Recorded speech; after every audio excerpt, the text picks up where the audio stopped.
നമ്മളൊരു മിനി വ്ലോഗാട്ടോ ചെയ്യുന്നത്. അപ്പോൾ ഇതെന്താ വീഡിയോ ഇങ്ങനെയെന്ന് വെച്ചാൽ എന്നോട് ലാൻഡ്സ്കേപ്പ് മൂഡിലായിപ്പോൾ എടുത്തത്, മാറിപ്പോയതാട്ടോ എടുത്തത്. അപ്പോൾ ഇന്ന് നമ്മൾ പോകുന്നത് എൻ്റെ കസിൻ്റെ കുടുംബത്തിലൊരു ഹൗസ് വാമിങ്ങിനാണ്. അപ്പോൾ ഞങ്ങൾ അവിടെ എത്തി നേരെ ഫുഡ് കഴിച്ചു. പിന്നെ അവിടുത്തെ അകത്തൊന്ന് കയറി ഐഷാനൊക്കെ കണ്ടു.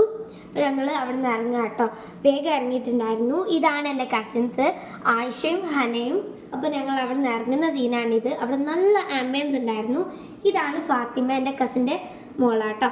അപ്പോൾ ഹനയും ഞാനും ആയിഷയും ഉമ്മയും ഷെലീഷ ഒരു വണ്ടിയിലായിരുന്നു പോയിട്ടുണ്ടായിരുന്നത്. അപ്പം ഞങ്ങൾ എന്തൊക്കെയോ ഇങ്ങനെ ബ്ലാ ബ്ലാ ബ്ലാ സംസാരിച്ചുകൊണ്ടിരിക്കുകയായിരുന്നു. അപ്പോൾ ഇത് അവിടുത്തെ ഒരു വയലാട്ടോ. അങ്ങനെ ഞങ്ങൾ കുനിയിലെത്തിയപ്പോൾ ഹന അവളുടെ ഫ്രെയിംസൊക്കെ എനിക്കൊന്ന് കാണിച്ചു തന്നു. അപ്പോൾ അവൾ ഫ്രെയിം ചെയ്യുന്നുണ്ട് കേട്ടോ. അങ്ങനെ ഷേൻകീനെ കണ്ടു. ഇതാണ് ഷേൻകി, ഷൈലജാൻ്റെ മോനാട്ടോ. അവനെപ്പോൾ ഞാൻ കണ്ടാലും ഇങ്ങനെ ആക്കും. ഇതാണ് ഹാത്തിം. അപ്പോൾ നമ്മുടെ വീഡിയോ ഇത്രയേ ഉള്ളൂ. വീഡിയോ ഇഷ്ടപ്പെട്ടാൽ ലൈക്ക്, ഷെയർ, സബ്സ്ക്രൈബ് ചെയ്യുക. ബൈ.